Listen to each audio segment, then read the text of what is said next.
مگر حضرت امام بخاری علیہ الرحمہ کی ایک عادت ہے، اس سے بھی واقف رہو۔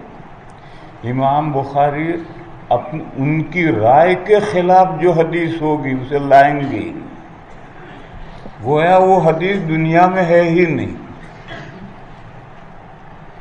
یہ غلط طریقہ ہے، مگر امام بخاری علیہ الرحمہ یہ کرتے ہیں۔ سنن والے یہ نہیں کرتے، سنن والے تو مجتہد ہے ہی نہیں، وہ تو مجتہدین کے دلائل پیش کرتے ہیں، تو ایک باب قائم کریں گے، اس کے مقابل دوسرا باب قائم کریں گے، یہ حدیث ہے ایک فریق کی دلیل ہے، یہ حدیث ہے دوسرے فریق کی دلیل ہیں، اور خود سنن والے مجتہد نہیں ہیں، ان کی اپنی کوئی رائے نہیں ہے، تو وہ تو ایسا کرتے ہیں اور بہت اچھا کرتے ہیں۔ مگر حضرت امام بخاری علیہ الرحمہ تو مجتہد ہیں۔ اب اگر وہ دوسری روایت، مقابل روایت جو امام بخاری کی اپنی رائے ہے، اس کے خلاف جو روایت ہے وہ لائیں گے تو اس کے جواب دینا پڑے گا، اس لیے حضرت لاتے ہی،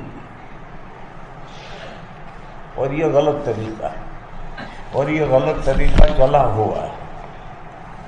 حنفی صلاۃ الرسول لکھے گا کتاب، تو حنفی فقہ، حنفی جو مسائل ہیں اسی کے مطابق جو حدیث ہیں وہ لائے گا،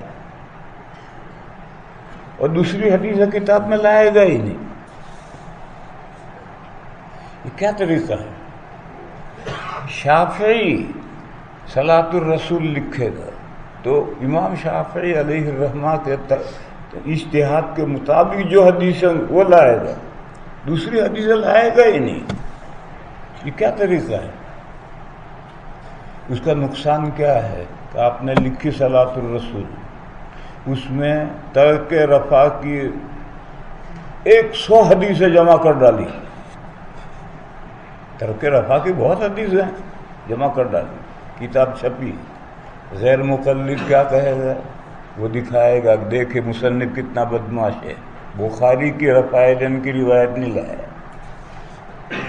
تو تمہاری کتاب پر پانی پھر گیا، کیونکہ تم جو 100 روایتیں لاؤ گے اس میں بخاری کی کوئی روایت نہیں ہوگی، ترک رفع کی کوئی روایت بخاری میں نہیں ہے۔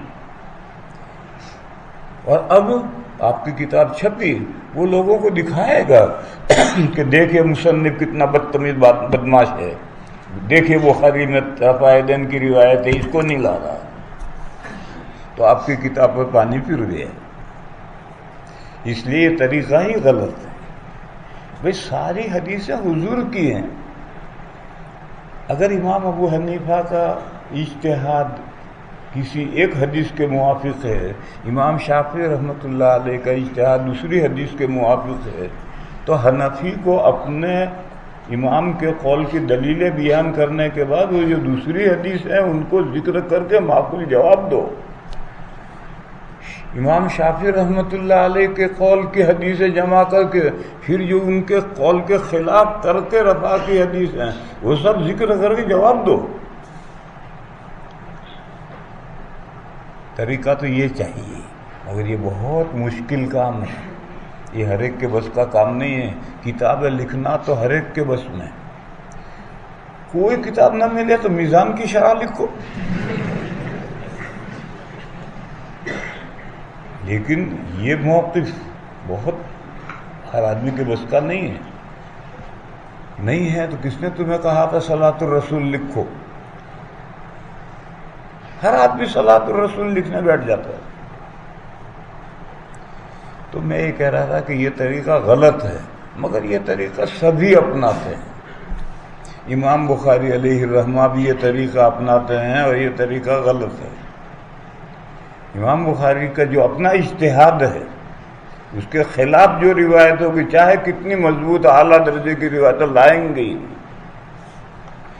تو معاویہ ابن حکم غفاری کی جو حدیث ہے ترمذی میں، وہ اعلیٰ درجے کی صحیح روایت ہے، اسے بخاری میں لایا جا سکتا ہے، نہیں لائیں گے کیونکہ وہ حضرت کی رائے کے خلاف ہے۔ تو امام احمد نے اس حدیث سے استدلال کیا ہے کہ حضور نے فضل المرأہ کے استعمال سے منع کیا ہے۔